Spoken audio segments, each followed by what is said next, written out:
Hey everyone, I'm Billy and welcome back to the Perantau Podcast, the show where we spotlight stories from Australia's Indonesian diaspora. Today we're joined by Christie Widiarto, an animator, researcher, and educator whose work blends storytelling, culture, and creativity. Born in Indonesia and raised in Melbourne, Christie is a PhD researcher and course coordinator at the Victorian College of the Arts, where she explores Indonesian horror, grief, and feminism through animation. We'll also talk about how her Indonesian heritage shapes her work and where she sees the future of Indonesian animation heading. So without further ado, let's welcome Christie. Okay. So, let's just get into it then. Sure. Well, before we start, I just want to say thank you for taking the time out of this lovely day and just wanting to talk to me and stuff like that. I think we're in for a bit of a chat. Definitely a few things that you are passionate about and things that I think are just really important to talk about as well. So I think before I get into my list of questions, how would you describe your connection with Indonesia? Well, I was... Just a bit closer. sorry. Thank you. I was born there, for one. So I was born in Lampung, and then I came to Melbourne when I was 2 years old with my family, and I have been back a few times since, and now I am doing research based on the Kuntilanak story in Indonesia. So I plan to go back soon, actually. And I'm trying to reconnect with my language. And Yeah. I guess that's it. That's a good gist. Now, I guess before we get into your PhD and the work you do in animation, I want to talk a bit more about your academic background, because we talked about it last time, how you started in computer science, but then you don't really like it that much, sort of just, it's like, and then you've pivoted to animation and arts and more, I guess, community-based. And you've said before that even though it might seem like such a big jump, but then technical skill-wise, it was actually pretty easy for you. So would you talk a bit more about that? Yeah, sure. So when I graduated from high school, I had no direction. And I had, being from an Asian family, you must have a good career. So I was wooed by the marketing for the computer science degree, which was learn things like special effects on Star Wars. And I'm a big geek, so I thought, great, we'll do that. And I let nothing to do with Star Wars, unfortunately. It was just a whole lot of coding. And so I still worked in the field for a while as a programmer and a consultant. And then I realized what I was passionate about was the arts. So I was looking around. I actually was inspired by a film at the Melbourne International Film Festival called Mother Tongue by an animator called Susan Kim, now Susan Kim Dunter. And in the story, she lived in Korea with her family, but her dad moved to Australia for work. And while he was setting up for the rest of the family to join him, they exchanged audio cassette recordings. And she spoke in Korean in these cassette recordings. But when they moved to Australia, she lost her mother tongue and now she only speaks English. Well, she might have reconnected like I did. And I thought, oh my God, I was in the cinema going, oh my God, this is my story. But it was the other way around where actually my parents divorced when we came to Melbourne. So in Melbourne, we made cassette tapes for my dad and recorded my voice and sent them over there. And I'm like, oh my God, it's the same story, but in reverse. I could have done that. I could have made this story and been in the cinema. So it really inspired me. So I looked her up and found out she studied here at the Victorian College of Arts at the University of Melbourne. So I applied for the course and got in and haven't looked back. That was 20 years ago. I'm still here now as course coordinator of the very same course. Oh, look at you just rising up through the ranks, eh? Yeah, well, I guess it's always been a part of you that, having that angle in storytelling, and especially through that medium as well, being inspired by the same people that you've continued their work now in some ways, right? Especially the delivery of it, and I think that's pretty fascinating. Now, doing your PhD, you talk about grief in animation, and the way that's presented is through the story of Kuntilanak, right? Especially from a feminist lens, if I'm not mistaken. So could you talk a bit more about how do you balance that, your own personal story in it, but as well as the cultural nuances of it? Mm. So, I also didn't talk about community art, so I'll just touch on that really briefly By all means. before I start. So, my lecturers actually said that one of my lecturers in particular said that, hey, you should start teaching. And I said, no, I don't really want to do that. And then he kept suggesting me for community arts jobs. And in that, I learned not only to tell my own story, but to help others tell their story. So I'm really fascinated in ethnography and autoethnography, in learning about culture through storytelling. So I guess that's what led me to this Kuntilanak story, because I wanted to do a PhD, and I didn't know what topic it was, but I read an article about the Kuntilanak and how it's actually a story about poor healthcare and violence against women. And I realized that her story encapsulated the stories of so many women, not only in Indonesia, but all over the world. And she needed a voice to like to go beyond the vengeful monster. And she really resonated with me because of the fact that she was a mother that lost a child, and she lost her own life. And I was experiencing a lot of grief at the time. Plus, it was COVID, so I was living within this collective grief, and it just gave me time to reflect on her story. And I really wanted to explore this more. So I decided to focus on that for my PhD. But the main problem was that every time I talked to an Indonesian, somebody who lived in Indonesia, they said, but that's not the story. It's not a story about grief. It's a horror story. She's a monster, blah, blah, blah.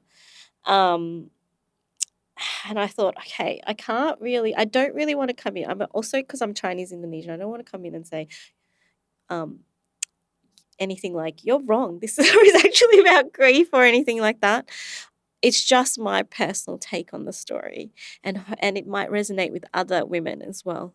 So I decided to take an autoethnographic approach and just do a creative response to the story rather than changing. I think the story as it exists now could remain, but this is just my creative interpretation of it. So that's how I'm approaching it. What kind of things have you drawn from your own life that you've implemented in that creative interpretation? Ooh. Well, I've approached it from I've divided the story I'm telling into 3 parts, Mhm. because grief is really huge, right? Yeah. So I looked at it from the loss of a child, the loss of a parent, and the loss of your own self, your contemplation of your losing your own life, as I'm sure we all will as we approach old age. We I will. suppose one day we all do. And that made it manageable too. So if you think about all the grief that you experience in life, it's just overwhelming. Yeah. Like, I got upset when my pet rabbit died. I was so overwhelmed. When was that? Around the start of COVID. Oh. Yeah. So I a lot was of things just hit during COVID. heartbroken over my pet rabbit. And I actually started a grief diary. And I started really light by writing about a pet cat that ran away. And I was so sad with writing this one story. Didn't even die, it just ran away. Thought, this is depressing. I can't deal with this. So I've split it up into addressing different types of grief. And it's all within motherhood, centered around motherhood and maternity. And that gave me a bit of focus and gave it a feminist lens, I think, because Yeah. if you look at a lot of the Kuntilanak stories and even Pontianak stories from Malaysia and Singapore, most of them are by male directors. So this is a female sort of interpretation. Yeah. And I guess just talking about grief, and we were talking about grief manifest, through these kind of interpretations. And we talked about looking at it from a motherhood point of view, especially, losing a child or, say, losing a parent, that kind of thing. But what about grief manifest in, say, the more, I want to say materialistic attachments in life, but I was just thinking it's like, say, the loss in friendships, the loss in, say, a career, it's like they could also manifest as grief at one point, but they would appear differently than to how you would lose a child or a parent or yourself, for example. What do you think of that? I am only going as far as looking at maybe exploring the death of a pet because it is kind of motherhood. Yeah, for sure.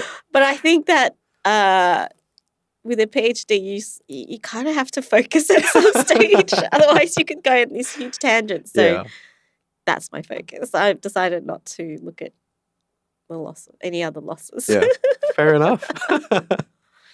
Now, well, I guess in terms of talking about your Indonesian heritage, it's quite evident how you've drawn on from Kuntilanak or other Indonesian folklore, Indonesian horror stories, because of that Indonesian heritage.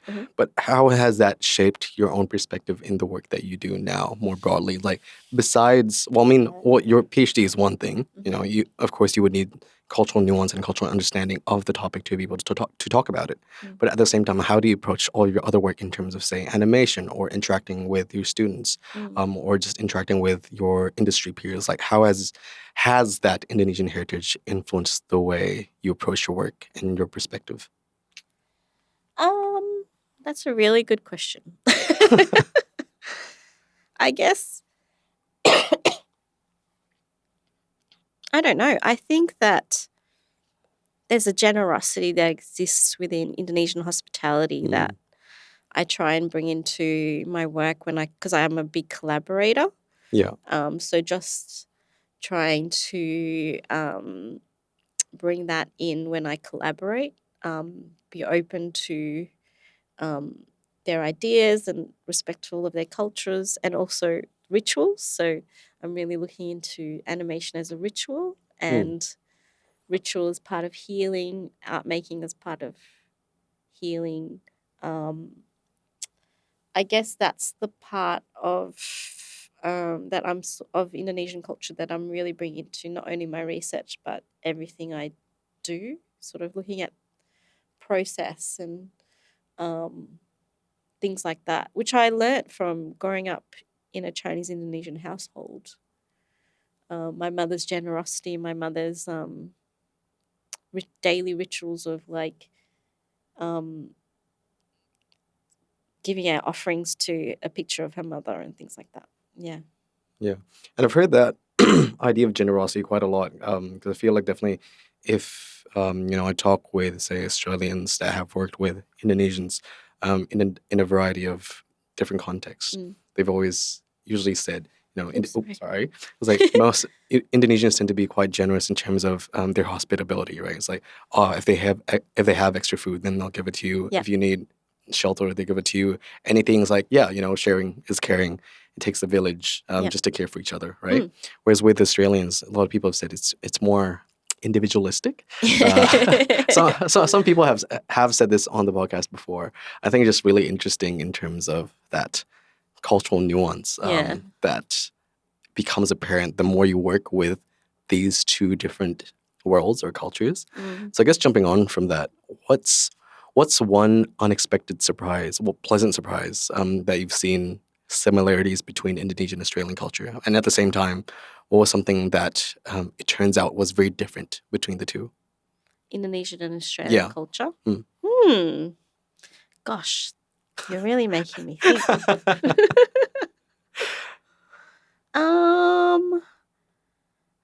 I think that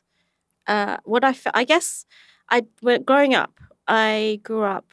I'm going to butcher all the language. I grew up going to keluarga Catholic Indonesia, and so my interactions with Indonesia growing up, or Australian Indonesians, the diaspora growing up, was through church. And what I found when I started university was I started interacting with Indonesian artists, and I found a real connection with Indonesian artists in the same way that I connected with artists in Australia, where, we're all just trying to create beauty and sort of trying to express ourselves, and art is universal. And that really resonated with me, and I wanted to learn more and share that with Australians, the beauty of Indonesian culture through art making, and finding a way to collaborate or share, and the similarities and differences. I think that is the biggest surprise for me, how much it resonated with me. So how do you use animation as, that tool for cultural expression? Yeah, so that's a good question. I guess most of my movies that I made draw on my Indonesian heritage in some way, whether it be through language, or all my stories I try and make them quite personal and have a piece of me within it. Yeah. And I guess that's one way to do it. I'm going to Indonesia in January, and I'm hoping to, I haven't met another Indonesian animator, I don't think. So I'm going to go over there, and it'll be really exciting to talk to Indonesian animators and see where we can find points of connection that way. Yeah. What kind of insights do you want to get from them? I don't know. I'm very open-minded. We'll see, I guess. I don't know. We just chat and share. I think that's the best way to learn. Just, outside from a formal setting, things like that, and just, sit down with someone and just talk, right? Just over coffee, just somewhere in a more casual setting. I feel like that's usually the best way to understand about something, just having it as more of a candid conversation, right, if anything. And I guess from that too, what kind of things do you want to develop more in your animation, I suppose? I'd really like to explore, what I love about animation is the fact that you can animate anything. Yeah. You can animate sand. You can animate pasta, whatever. I'd really like to incorporate some Indonesian tradition into my artwork. For example, I'm exploring batik, and it's a very different process to animation. Yeah. So how do I blend those two techniques together, and what other art forms could I incorporate into animation? Because animation these days, there's a huge focus on digital, 3D, etc. Yeah. There's an animation festival in Indonesia, which I totally forgot the name of, but it has to be craft-based animation.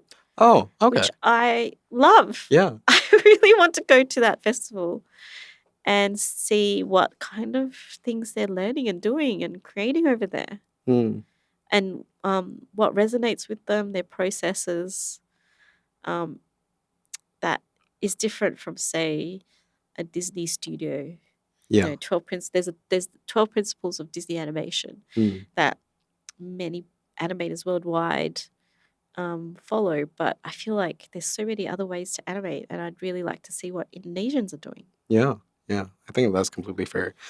And I think the thing with animation, I find myself, especially as of late, been watching more animated shows, either series or movies, as compared to live action, just because I feel like there's just so many things, again, like you can do with animation, right? Yeah. It's more expressive, it's more imaginative, and because of that, it opens up a range of even more interesting storytelling that you maybe can find with, say, real life applications of filmmaking, right?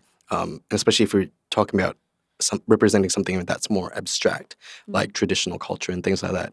Since you mentioned batik, and then I was just imagining, I was like, oh, wouldn't it be cool if the sky was in the form of, say, like mega mendung batik, it's like with all the clouds and stuff like that.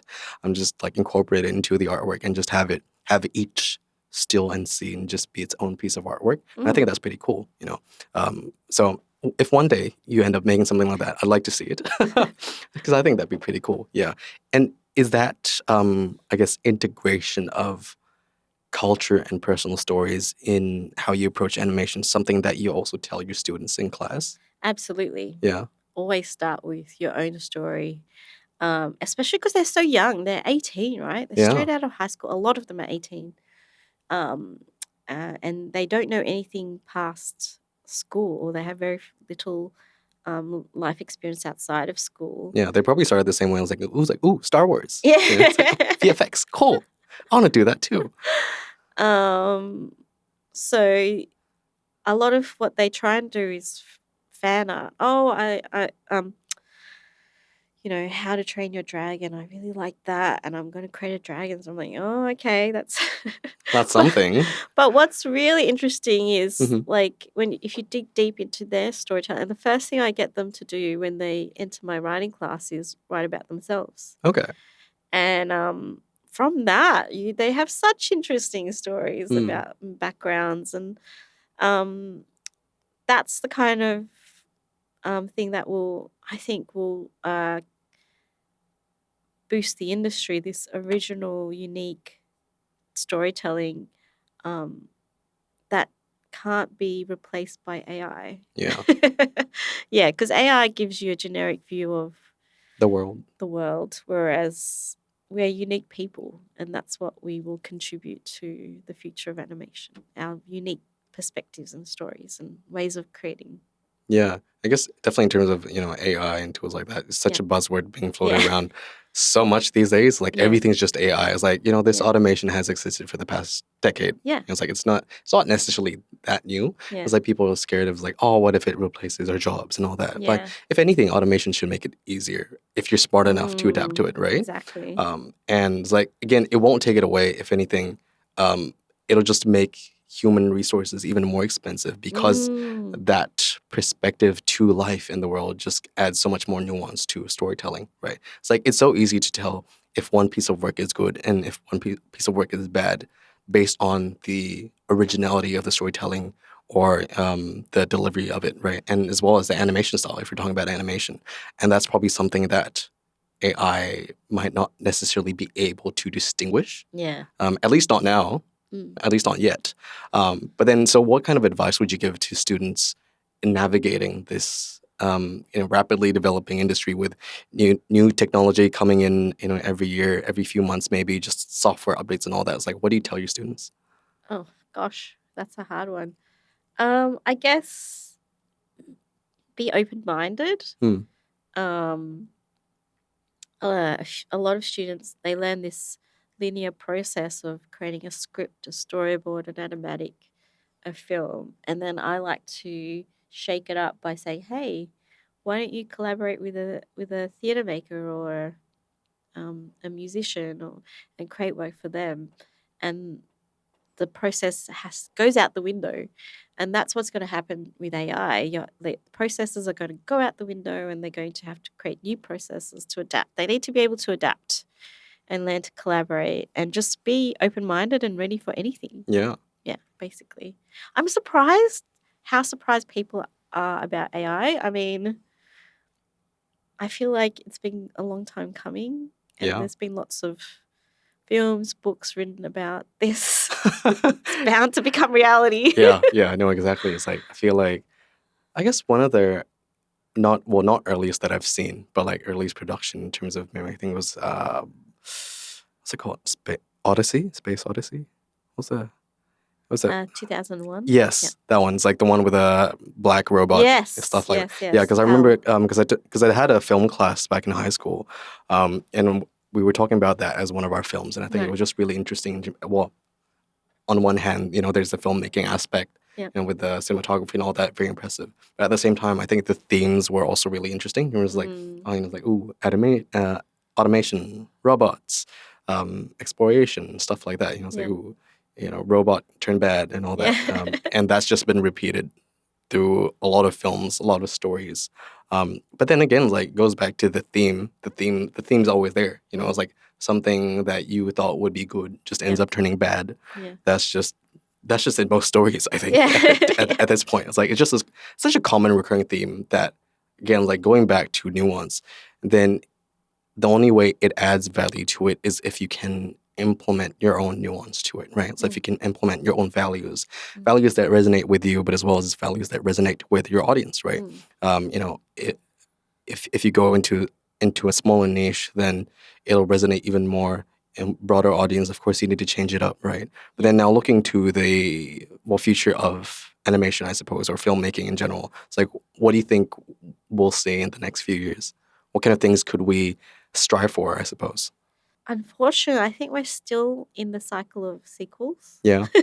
I think very much, I see a lot of Disney classics just getting Yeah. live action CGI, and it's just like, I feel like we Reboots. can definitely make something new. It's like, let's not milk out something that's been out for 2 decades. But yes, carry on. Yes, definitely. But I was at a conference the other day at Acme, and a producer was saying that we're coming out of that cycle because people are fatigued. They're looking for new stories. And so I'm hoping that in the next few years we'll just that cycle of repeats, sequels, reboots will run its course, and we'll start seeing original content again, and hopefully global content. I think that the African animation industry, there's a lot of content coming from that continent.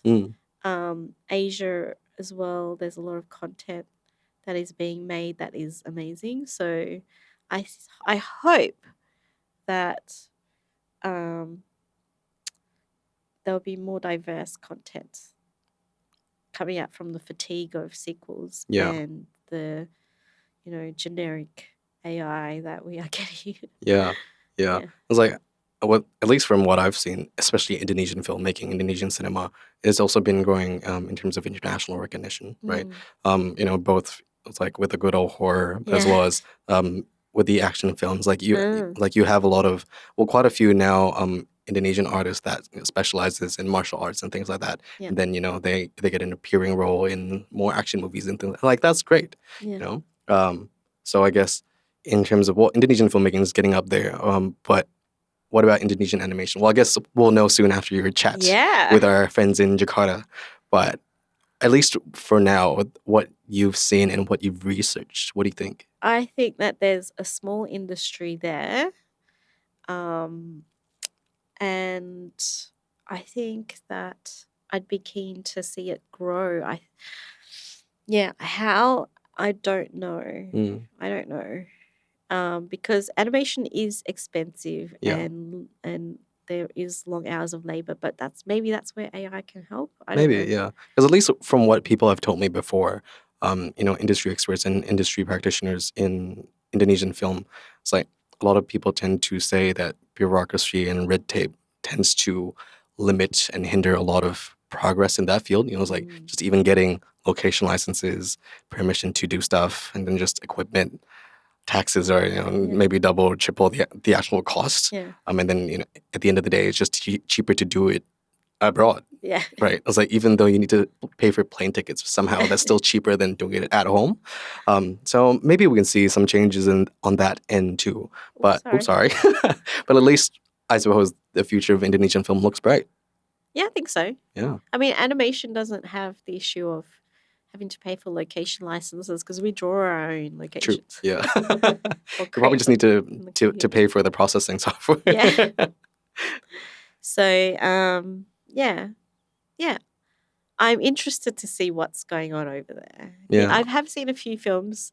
There were some visiting artists from ISI, and they brought some animated films, which were really impressive and also impressed our students. So I'm keen to see more. Yeah. And they were very true to Indonesian culture as well. They really had an aesthetic and a type of storytelling that felt genuine. Yeah. I'd really like to see what other content like that they are creating and maybe find ways to collaborate with some Australian students. Yeah, hopefully soon, maybe. It's like, especially with the amount of Indonesian Australian partnerships, and it's like in terms of, well, I guess, government to government economic stuff, and then a lot of food as well nowadays, right? So especially that end in terms of soft power diplomacy, especially through the arts and culture. So hopefully, maybe filmmaking can make its way into that atmosphere, to that bubble of grants. Yeah. I hope. We shall see. We shall see. But I think that's a good end to our conversation today. Great. So yeah. Well, Amazing. thanks for your time again. No worries. Really pleasant chat. I think it was really a lot of things that I think was really cool to talk about. Cool. But yeah, thank you. No worries. Thank you for having me.